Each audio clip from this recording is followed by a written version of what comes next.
Les propos récents attribués à des représentants ou à la direction du mouvement rebelle M23 sur la guerre en République démocratique du Congo RDC et comment ils justifient ou expliquent leur action. Les déclarations de M23 sont souvent diffusées par leur porte-parole ou médiatisées par des interviews dans les médias internationaux. Selon des déclarations à la presse par Bertrand Bizimois, chef de la branche politique de M23. Le mouvement dit mener une guerre défensive contre ce qu'il qualifie d'agression de l'État congolais. Il accuse le gouvernement de Kinshasa de marginaliser et d'exclure certaines populations, notamment sur une base ethnique, et déclare défendre des citoyens qu'il considère menacés. M23 affirme lutter contre des attaques quotidiennes des forces gouvernementales et que ses actions sont une réponse à ces agressions. Il met aussi en avant l'idée que le dialogue politique est nécessaire plutôt que la guerre, mais qu'il a été rejeté par Kinshasa. Bref, M23 présente son combat comme une lutte pour la survie et la protection d'une communauté.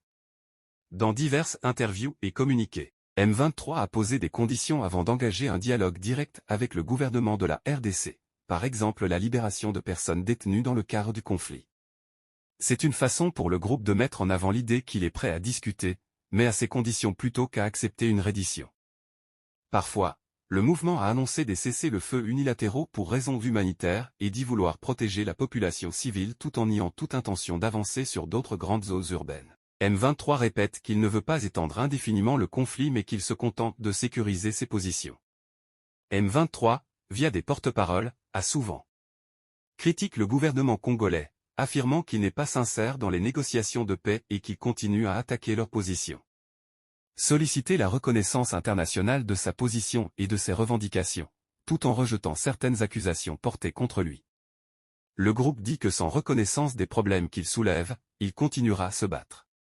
Dans ses déclarations notamment via Bizimois, le M23 affirme défendre des populations qu'il déclare menacées par le gouvernement et des forces armées congolaises. Être dans une lutte pour que ces populations ne soient plus considérées comme de seconde classe. Que le conflit dure depuis trop longtemps et que seule une solution politique profonde peut le résoudre. Ne pas être motivé par des postes gouvernementaux, mais par des conditions de vie et de gouvernance.